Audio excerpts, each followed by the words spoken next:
Welcome to Raw and Radiant, the podcast that ignites your spirit and empowers your soul. Are you ready to embark on a transformative journey? Here we give other women permission to embrace their truth, to find the courage to choose themselves first. Because guess what? You are not alone. Join us in this massive journey of empowerment and courage. Together, we'll illuminate your inner spark, empowering you to embrace the radiant light within and show you how magical you are. It's time to unleash your potential and make a difference in this world. Are you ready to step into the raw and radiant version of you?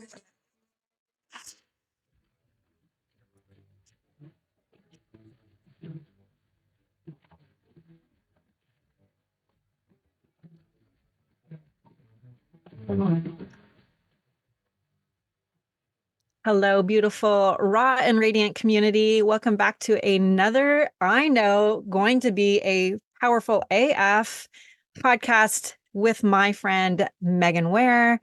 We recently crossed paths not too long ago from a mutual friend of ours, Jess Bergio.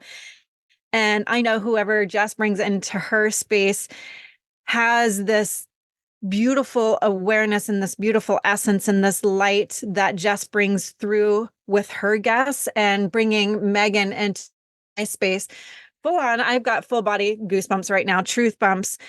Just please welcome Meghan here. There's just not words. Words are just being tripped over right now. We connected our energies before we got onto this space and the Zoom call, and there's just so much flying through me. So I just want to say welcome, Meghan. Thank you for being here. Oh my goodness, my skin is crawling. Truth bumps for sure. Thank you so much for having me. It's an absolute honor. Thank you. So just to bring you all into the awareness of Meghan's space, she helps you cultivate an internal environment that radiates vitality and attracts beauty, but she is so much more. She's also a spiritual catalyst. She's a business mentor, a rapid resolution coach, a hypnotherapist, a Kundalini yoga instructor, and I know there's so many more things and titles that we can drop into this space, but please know that this energy that you will feel in this podcast from Meghan is her light is so vibrant and so bright that we're just going to have this organic conversation together and just flow with such beauty and elegance. So thank you for just bringing your light to the world, Meghan. Thank you. I am literally flooded with shivers, and I just absolutely loved how you got us dropped into today's podcast, and I was literally moved to tears with your power. So it's an energetic match for sure, to say the least. So yeah. And for those of you that can't see, we are both wearing black. There's something.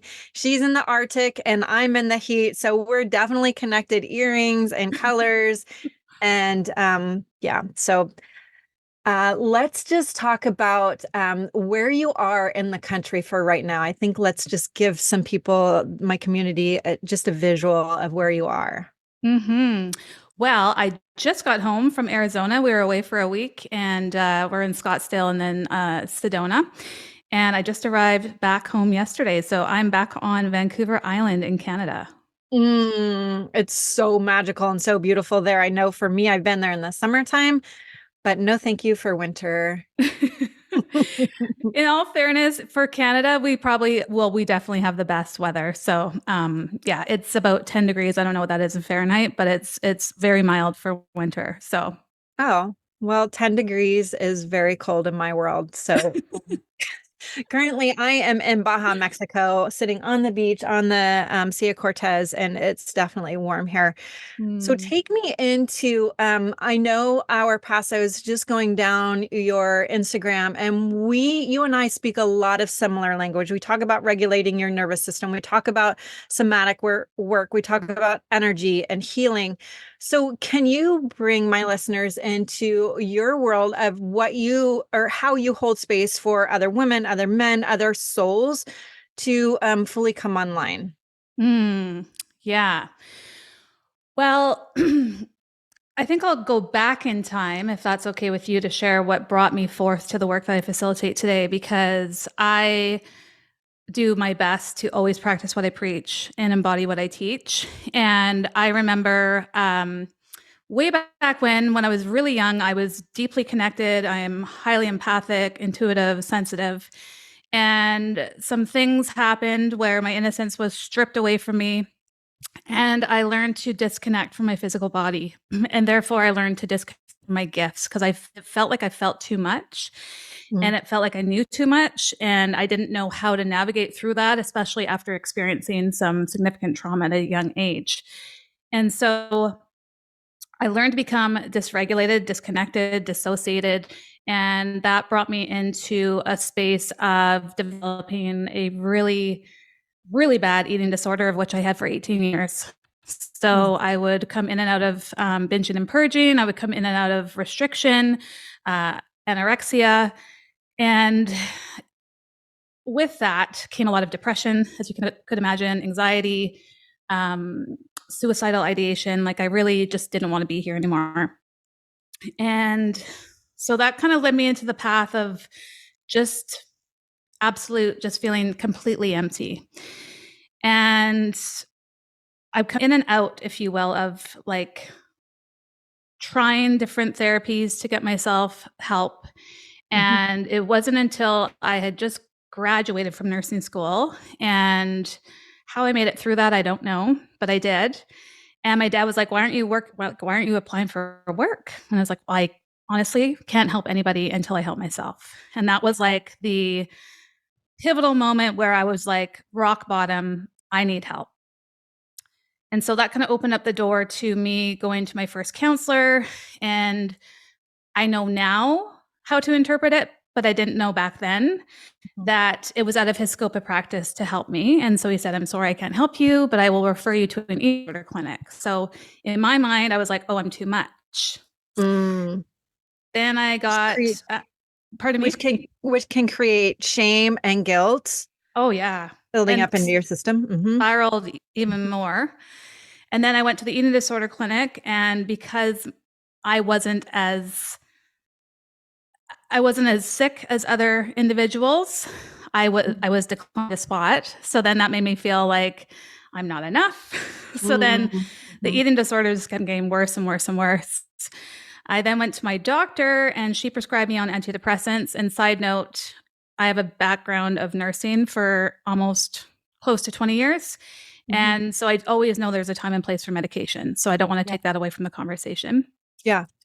But she put me on antidepressants. And so thankfully, there was that glimmer of hope from that younger version of myself that was highly intuitive, highly empathic, that was like, it's not the medication I need. I need to get to the root as to why I have the anxiety, why I have been diagnosed with depression, why I've had this eating disorder going on for so many years. But I kept going back, and she kept increasing my dose. And I was no longer in the building. Meghan was like just this blank state, like just not here.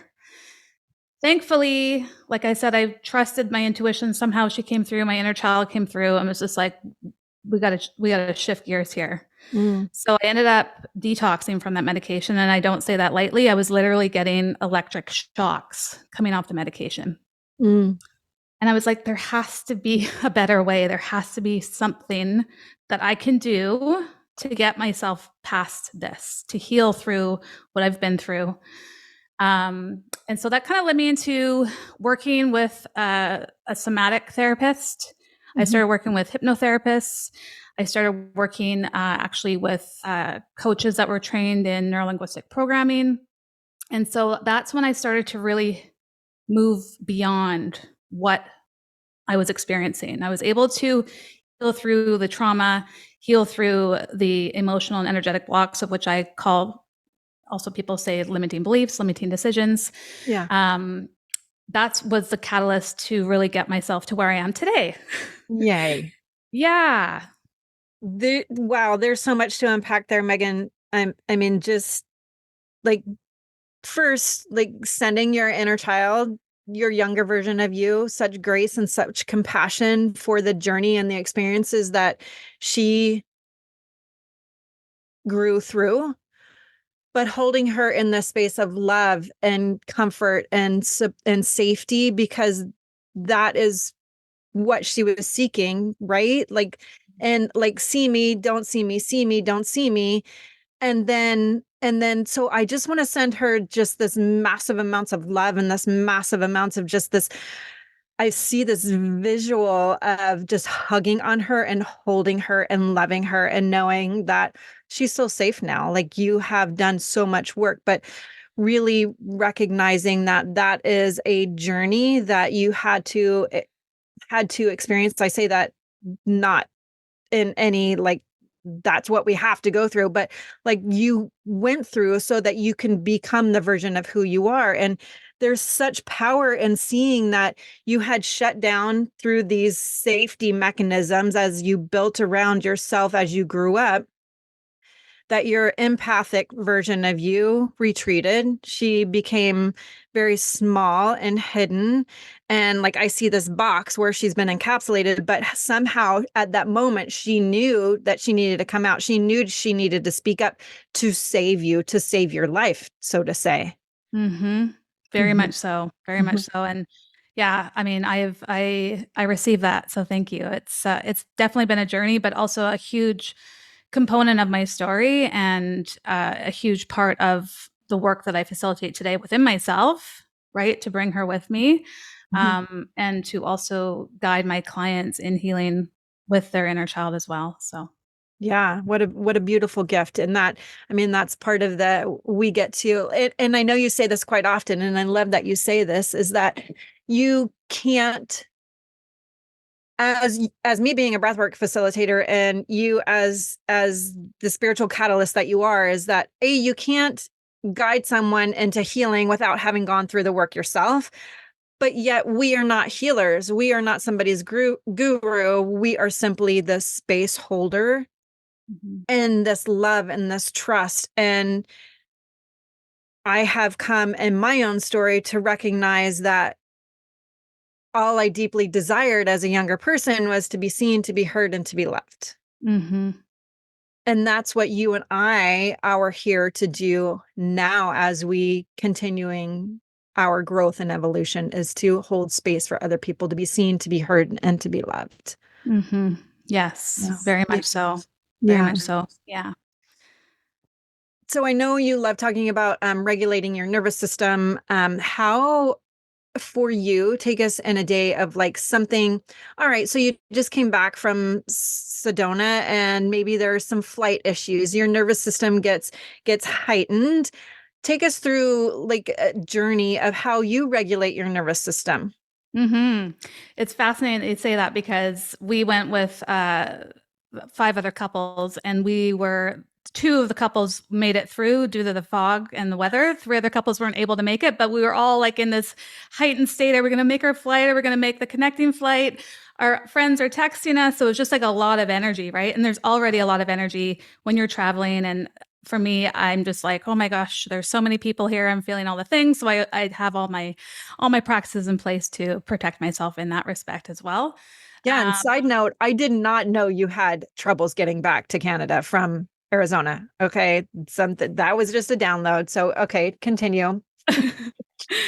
yeah, so it's fascinating. It's so ingrained in me now of what I do that I don't even realize that I'm doing it. I do when I have a conscious awareness, but I'm constantly focusing on long deep breathing. Like my breath, like I just deepen my breath. That's my greatest. I always say your breath is your greatest and most underutilized tool, right? So when Mhm. we're in that anxious state, we're breathing very shallowly. Like we're not taking those long, deep breaths. So I find myself when I'm in those places, like I'm really just focusing on long, deep breathing. I often am tapping myself, right? Just Mhm. unconsciously, I'm just constantly tapping myself to like regulate and self-soothe. But yeah, those are the major things that I do. Of course, I have my morning routine that I always do in the morning to kind of get myself into state each and every day. But yeah, traveling is its own little entity, that's for Mhm. sure. Mhm. Yeah. For sure, definitely it is. Yeah, especially when you go international too. So, what just came to me is that this practice that you do each and every morning, like this is and calming your nervous system as you're flying or whatever else, if you're driving and you get cut off, or when your nervous system gets out of regulation and it becomes dysregulated, like that is something that you had to learn in your journey. So can you take us back into when that became into your awareness of like, oh, it's my breathing that is under regulated, or is I'm not aware of how I'm breathing? Like, when was that interwoven in your journey of healing? It's so funny that you say that because I'm actually creating a program on it. Because part of my story also is that it will be 11 years in June that I'm free from the eating disorder, free from anxiety, free from depression. Mm-hmm. Do I still get bouts of anxiety? Of course, but I can self-regulate now. But I remember I was just coming in and out of the eating disorder. And then one day it was like everything clicked, right? Of course, that's not just how it happened. It's a compound effect. Mm-hmm. But one day I was finally like, the binging and purging became less and less and less. And then one day I was like, it was just like full stop. And part of what I didn't realize, people would ask, like, well, how did you do it? I'm like, I don't really know. I'm a two in human design. So it's like, I don't know what I don't, I know what I know, and I assume everybody knows, if that makes sense. So I was like, well, a huge part of my journey was I religiously went to yoga, and it was more of the yin yoga. It wasn't like intense, like vinyasa to like, because I was addicted to exercise as well. But it was more of the slower paced, like the yin, the yang yin, and the meditation that was really a huge catalyst for me to get back into my body, to get out of my head, and to really focus on the pranayama and to Yeah. just be in that space. So that was a huge component of my journey, was yoga and meditation, and still is to today. And that's why I'm obsessed with Kundalini yoga, because I remember the first time I went there, I was like, what the hell is this? What are we doing? I can't wait to get out of here. My friend had the key to the car. I didn't drive there. And it's like, if I had the key to the car, I'd be, because it was just like, felt so foreign, but I had no other choice to get out of my head and Mm-hmm. into my body. And I had the most profound experience. Mm-hmm. And so I never thought I would be a yoga teacher. I'd never thought like, oh, one day I'll be a Kundalini yoga teacher and meditation teacher. But here I am today. And it's been a huge, huge piece of my healing journey, because Yeah. it's somatic, right? You don't Yeah. have to relive anything. Your body is able to release on a deep cellular level without you having to relive any experiences. So it's so profound, so powerful. Yeah. And so for those of you that don't know, yin yoga is a slow moving, and we hold the postures for 3 to 5 minutes and just allow the body to be breathed, like literally, like what's coming to me is pigeon pose Mm-hmm. and or figure four. And like you, because as women we hold a lot of trauma, generational trauma, in our hips and in that part of our body, in that womb space. And so when we're in that pigeon pose, or when we're in figure four and we send our breath into the hip joint, we allow the expansion to happen. We allow the breath to do the healing. And that's, gosh, Megan, you're giving me so many goosebumps today. I love this conversation. So that's a lot of what yin is. So tell us what Kundalini yoga is, because that may be new to some of the people in my community. Mm-hmm. Kundalini is a technology. So it's prescribed for various outcomes, but we incorporate a lot of breath work. Like if you were to say, when I think of Kundalini, it's definitely breath work. We chant, we hold postures for an extended period of time. You're working with specific meridian points. It works on regulating your nervous system. It balances your glandular system, and it also clears out the garbage from your unconscious mind. So I would say it's super potent and super powerful. Mm, But it includes a lot of breath work, a lot of chanting, a lot of mantra, a lot mhm. of meditation. Yeah. But it's a very, very powerful practice. Not to, I mean, this might invite people in and might actually invite people not to try it, but I have been able to release so much on my mat, and it's been so profound. Honestly, I have shed so many tears on my mat, and Mhm, I mhm, just feel so much brighter and lighter after each time I practice. So, mhm. Thank you for that. Like I can visually see that. Like I have such a clear vision of the breath and how it's working and how you're chanting, because you're so in the moment that Mm-hmm.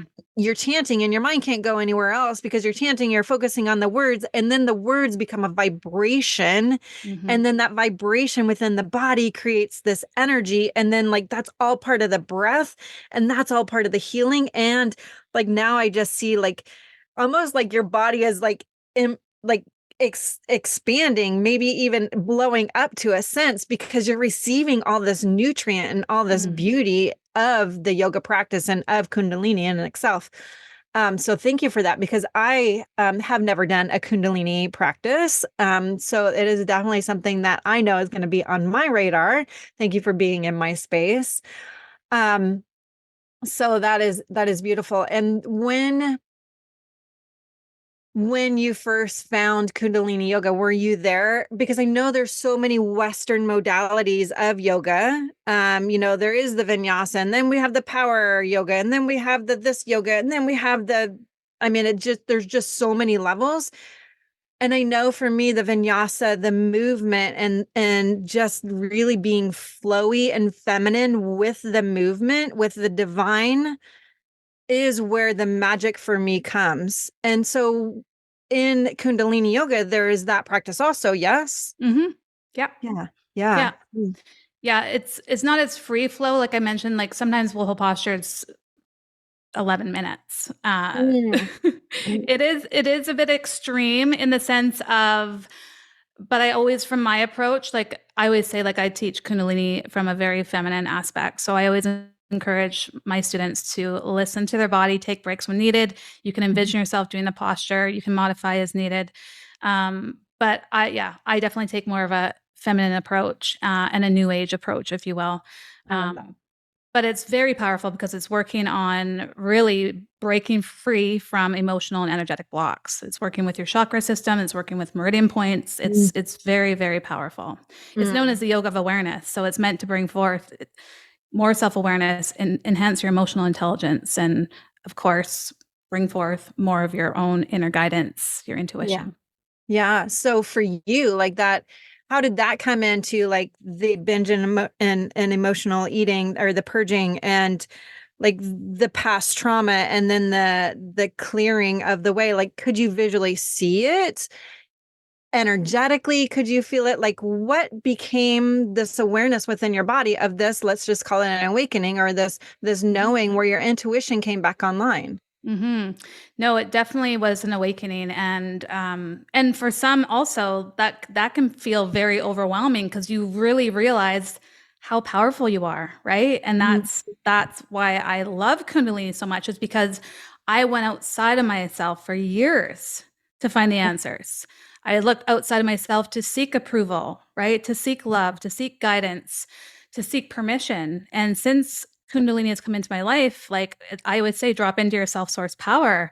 And that's what I'm so passionate about supporting my clients with, is because everything you need is within you now. And Yeah. I, just like Williamson says, it's our light that we're most afraid of, right? Right. It's not our darkness. It's Mhm. not our shadows. It's our light. And so Mhm. that's what Kundalini has really brought forth to my life, is just acknowledging like how truly fucking powerful I am, right? Right. Right. And to anchor that in through the breath, through movement, through mantra. So, Mm-hmm. yeah. Mm. And I know something that you're very passionate about, and you've said it already in this space, is prioritizing yourself. So Mhm. explain that. Yeah. I was so codependent, and that I just wanted the approval. I wanted the love. I was like in the space of constantly giving to everybody else, but especially in the work. And that goes back to what I said with nursing. Like I can't help anybody until I help myself. And that is a Mhm. motto I live by. And so if I am not serving myself first, like how can I give to anybody else, whether it's my family, my husband, my clients? And so every morning I'm in my studio here. I come out and do my sadhana, my daily spiritual practice, and set myself up for success every day. Sometimes I have more time than other times, but I always am intentional about serving myself first, because I couldn't imagine not being in the space I am today without doing the work for myself first. Yeah. For me, for you, for us. Mhm. Yeah. Mhm. Very much so. Very Yeah. much so. Yeah. And, it's easy. Our mind will tell us, oh, you don't have time or you're too busy, and that's, I don't know whose quote it is. They say it's Buddha, but whether it's Buddha or not, that's when, if you don't have time, that's when you need it the most. Right. Exactly. Yeah, that's what I tell people leading them through a breathwork session too, is that when that anxiety and when that fear comes up prior to the breathwork session, that's when you need to do it the most, because that's when something's ready to be transformed or a breakthrough is ready to happen. So it's like really leaning into, and it's gifting yourself that time. It's Mm-hmm. gifting yourself that love, because you wouldn't want your partner to treat yourself the way you're treating yourself, right? So why are we treating ourselves that way? Mm-hmm. Very Yeah. much so. Very much so. Yeah. Yeah. Yeah. And, movement for me is now medicine. It's, if I ever feel like frustrated or like just kind of blocked, it's like, how can I move my body? Because when I move the body, that's when I can get back into the body. And that's when I can create from that energetic space. Right. Hmm. But yeah, movement is medicine. Movement is what creates momentum. So, Yeah. It's moving that stuck energy and moving the shit through, right? mm-hmm. Yeah. Yes, very much Yeah. so.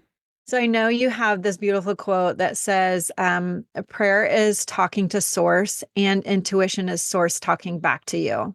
It's Mm. developing your intuition or our intuition. So can you give us a little bit of insight on how you guide your clients, your community, on how to develop your intuition? If somebody doesn't know, like for me, for the longest time, and probably if I could say, for you, your intuition was just stifled. My intuition was so far behind me that I didn't even know what she looked like, or, even hear or, remember what her voice was like. So, like, how do you guide your clients and your community into developing their intuition? Hmm. Well, as I mentioned, like when I was younger, I was highly intuitive, highly empathic, and then world life happened, right? And so that was stripped away, and it felt unsafe to be in that space. Mhm. And because I lacked that trust factor within myself, that's kind of what I guide my clients to do now, is to rebuild that self-trust. And how do we rebuild that self-trust? We show up for what we say we're going to do, right? And it's Mhm. just like those little promises that you break to yourself is how you start to lose self-trust. It's how to lose that disconnection with your intuition, with your self-source power. And so it's as simple as, I am going to meditate today for 1 minute, or I'm going to go for a walk today for 2 minutes. Like, Mhm. it doesn't have to be this big, audacious goal that you're setting for yourself, but it's starting to make those micro habits become macro. And that's how Mhm. you start to develop that self trust. And when we have that self trust, we're able to go within. And that's how we're able to start to listen to our inner guidance and to trust our inner guidance, right? Mhm. Because if we don't have that foundation of really learning to trust those nudges, to trust the whispers, to trust the I call it soul's truth. When your skin's crawling, the truth bumps. Then we have that disconnect. But when we are Yeah. able to show up for ourselves on that micro level, that is where you can start to build that Mm. intuition and trust your inner guidance. Mhm. Yep, it's having that quick shift, and if it's like you said, 1 minute or the 30 seconds or just sitting down, like sometimes I offer my clients just the opportunity. I'm like, "Go in your closet and sit. Mm-hmm. Shut everything out, just go in the closet and sit, find the breath. Where Mm-hmm. are you breathing from?" Like we talked about already, are you breathing from your chest, which is your fight or flight? Are you angst, or are you breathing from your belly? And how can you shift that? So how can you create that 1 second awareness? How can you take that 2 minute walk? And that's all building in your intuition. I love that. And that's waking her back up, because we all have Mm-hmm. it. Mm-hmm. We all Yeah. have it. It's Yeah. just the world encapsulates it. It does. And we're taught at a very young age to go outside of ourselves, right? We're taught to not go within, to ask for approval, ask your parents for approval. Yes, obviously, I'm going to keep it on the Yeah. lighter spectrum here. But we're taught at a very young age to go outside of ourselves to seek the answers. But like I said, everything we need is within us now, and it's learning to cultivate that inner sense of trust and connection. And so Mhm. when we choose to do these micro habits, I always encourage my clients to celebrate themselves after they've done it. So it's like, just like you would praise your dog, you want to praise yourself because you're stacking habits over time. You want to let your inner child know that it's safe to be held, it's safe to be loved, it's safe to be seen, right? You want to Mhm. let yourself know that it's awesome that you're showing up for yourself and celebrate that, right? Mhm. So Yep. one thing I always encourage, whether you're my client or you're my friend or a student, is like get into the ritual of honoring and acknowledging and celebrating yourself each moment of every single day, because Mm. that is going to allow you to continue to build that sense of self-trust and be able to trust your inner guidance. So what do those celebrations look like? I'm so proud of you, Megan. I'm so proud of you for working out when you just were coming up with a million reasons why you couldn't work out. I'm so proud of you. You should see my journal. Like, it's hilarious because in there, it's like I'm constantly celebrating myself. I'm constantly acknowledging and honoring all the things I'm doing. And that's what it's allowed me to get into that space. So whether you're verbalizing it out loud, you're just saying it in your mind, or just Mhm. like moving your body to say, hey, it's safe to be in this space. It's safe to show up for yourself. It's safe to Mhm. be seen. It's safe Mhm. to grow to that next level, right? Yeah. So whether you're showing your body, which obviously like that's a huge piece of the work that I do, whether you're saying it aloud or saying your mind or journaling it out, it's just a beautiful way to celebrate yourself. Mhm. Yeah, that I love the verbal affirmations, that verbal energetic space because you hear it. So in my breathwork sessions, I invite in the affirmations and I invite people to say them out loud because you're excreting that energy out of your mouth, and then that energy becomes this I don't know. I just see this like amoeba or this movement outside of you, and then your body, your skin absorbs that energy too, right? And you hear your own words. There's so much power in hearing our own voice. And Mm-hmm. then when we put that on top of celebrating ourselves, there's so much power right there. 100%. Yeah. In neurolinguistic programming, that's called incantation. So you're verbalizing like an I am statement and you're moving your body. So you're Mhm. letting your whole vessel, your mind, body, soul, spirit know like this is who we are. This is the new identity that we're becoming or that we already are or that we're calling in. But yeah, I love incantations. They're so powerful. Okay, neuro linguistic Programming, NLP. programming. Yeah. Okay, NLP, take us through that for those of Yeah. you, including myself, not 100% sure what it is. Yeah.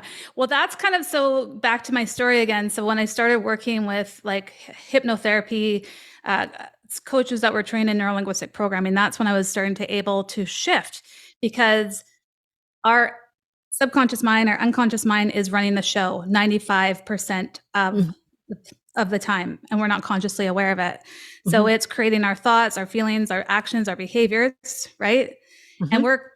we're bringing in information from the past, we're bringing information from what's happening right now, and we're Mhm. also bringing in information from our imagination, which is very creative, right? Mhm. And then this is what, well, in the world of rapid resolution therapy, is what we attach meaning to it. So then this is what creates this feeling of stuckness. And this Mhm. is where the limiting beliefs stem from, the limiting decisions stem from.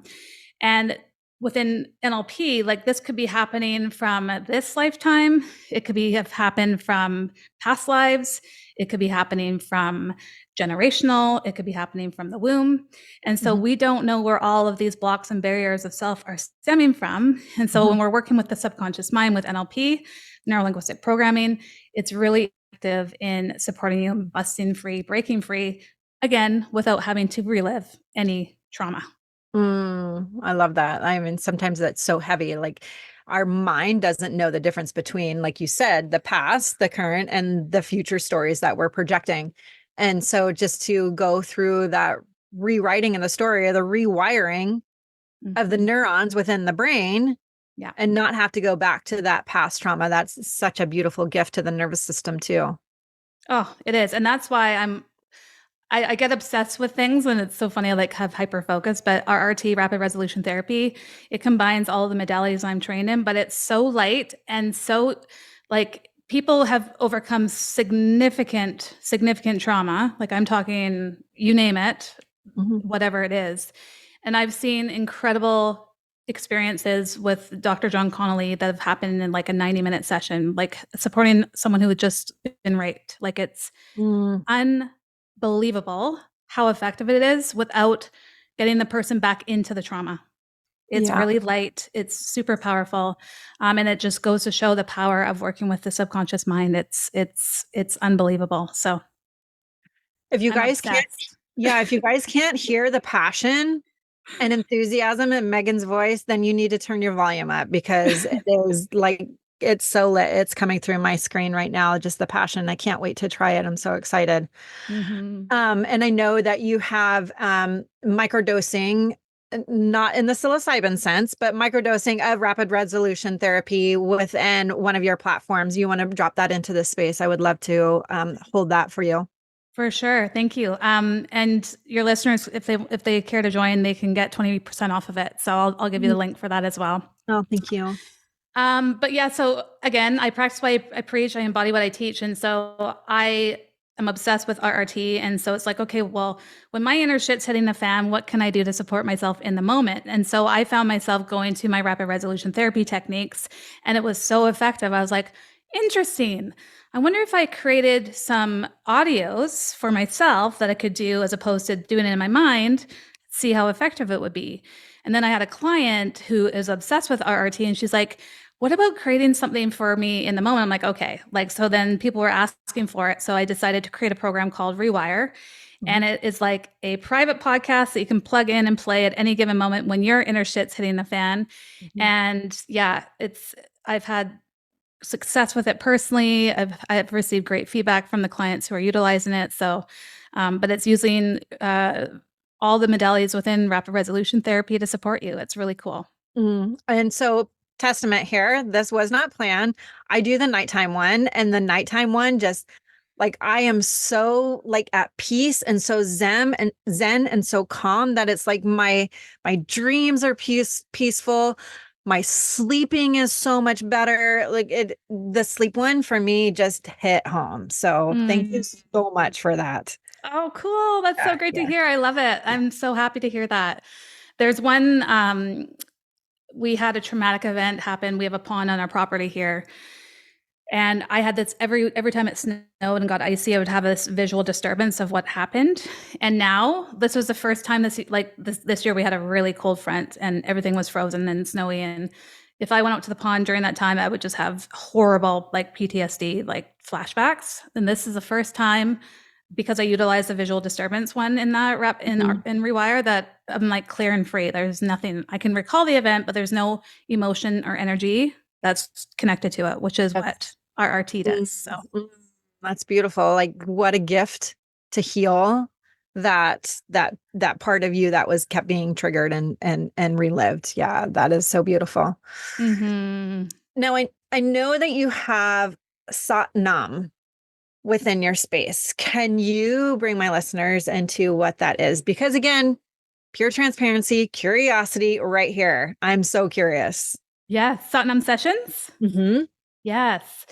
So again, I want to make my work accessible, and I know how much Kundalini has been it's made such a profound impact in my life. So I was like, well, why not create a virtual wellness studio that includes breath work? So there's a breath lounge that includes an abundance of different breath work in there.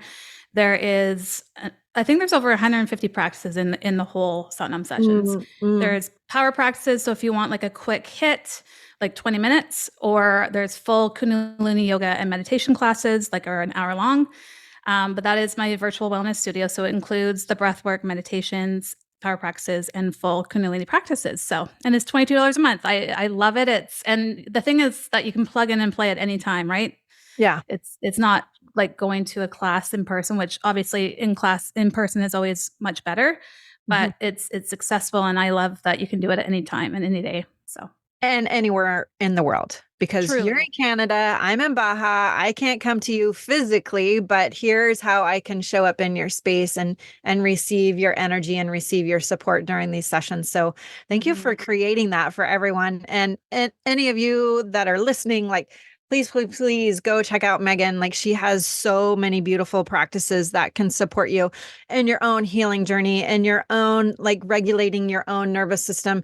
Because when we regulate our nervous system, that's when we grow. That's when we expand. When we're in this constant state of fight or flight and our past trauma or our past emotions are running the show, then like we stay stuck. Mm-hmm. Very much so. Very much so. And thank you for sharing that, because my somatic therapist, I went and saw her and she's like, you know what, Megan, as much as I love you, you don't really need to come see me anymore. I was like, what? Why would you say that? She's like, you have all the tools to self-regulate yourself. And I was like, I do. Like, I have my Kundalini and I have Rewire. This was all before I created what I did, but that was like, aha, I do have all my things and I don't need to, not that, like, I still believe in going to see the people that you need to see by all means. But I was like, well, what if I just regulate myself in a moment, right? So that's where kind of Rewire stems in. That's where Satnam Sessions comes in. So it's really giving you, your own healer, to have these tools to support yourself in the moment, to self-regulate. Yeah. Yeah. So cool. So that you've given people permission to prioritize themselves. Because again, I come back to the quote that you have is, no one can heal you but you. Like, that's no one powerful. can. No one can. I mean, we can so much so thinking that this codependency of a spouse or of a therapist or of your somatic healer can heal you. But no, you get to do the work. That's the shift, is that you get to do the work. You get to prioritize yourself. You get to love you. 100%. Yeah.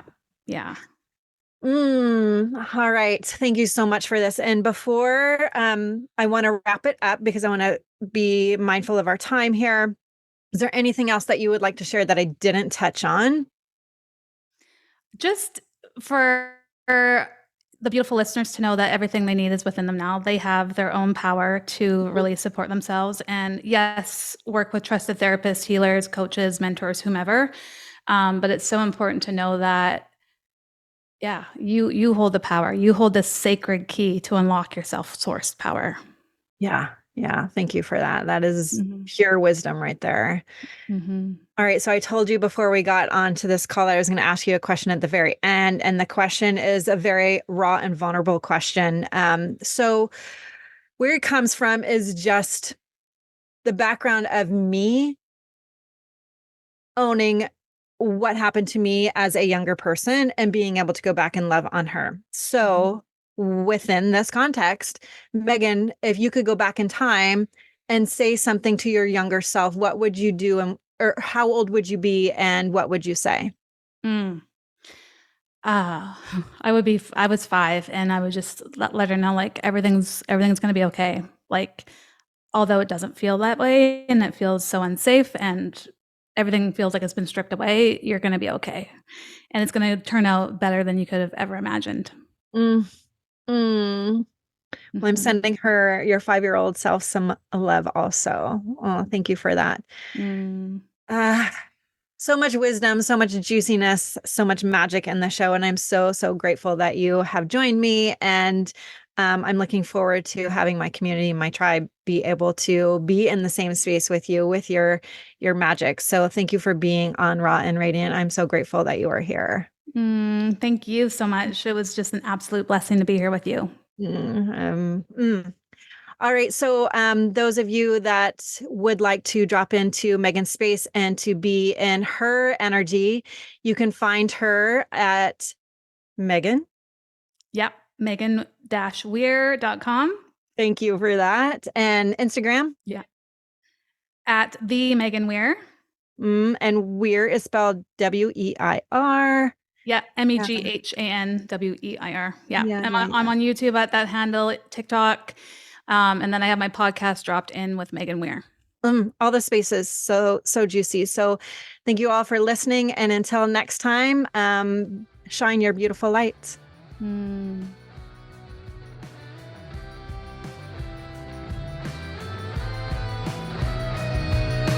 You are the heart and soul of living raw and radiant. Take this energy, this courage, and infuse it into every moment of your life. Remember, you have the permission to choose you. I invite you to stay connected, keep shining your light, and continue to embody the essence of living raw and radiant. Together, we are igniting a movement of empowerment, authenticity, and soulful living. Until next time, my friends, keep living your soul's desires.